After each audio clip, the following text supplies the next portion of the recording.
Hey folks, it's that time again. Welcome to 2 Minutes with Bill Robinson, brought to you by the Perry Hill Road Church of Christ here in Montgomery, Alabama. Why does evil exist? The short answer is because sin. Well, then, why does sin exist? Sin exists because of man's free will. When God created Adam and Eve and placed them in the garden and told them of the trees of the garden they could eat of except the tree of the knowledge of good and evil, they chose to sin, disobey God. And understand this, that in sin we become morally corrupt. To become morally corrupt, friends, we must first be good in our own nature, in our own being. Thus, through our choice in serving sin, we corrupt our nature, as Paul said in Ephesians 2 and verse 3. When he said, by living in sin, that is, in the passions of our flesh, carrying out the desires of the body and the mind, and were by nature the children of wrath, like the rest of mankind. If sin is evil, then sin cannot be something hereditary. For evil implies moral corruption. And before a thing can be morally corrupt, it must be good. So tell us, if we are morally corrupt at birth by reason of Adam's sin, when were we ever good?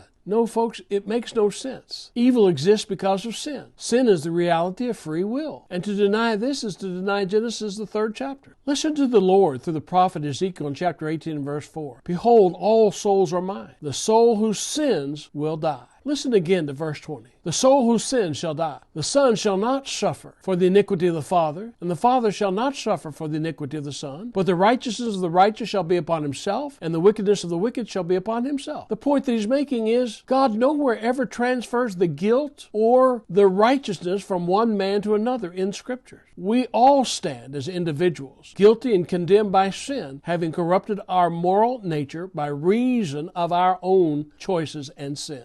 Friends, what will you do about your sin? Jesus is your only hope. Would you like to learn more? Email me at perryhillchurch@gmail.com. You have a Bible question that you'd like a Bible answer for? Email me, perryhillchurch@gmail.com. Thank you so much for listening.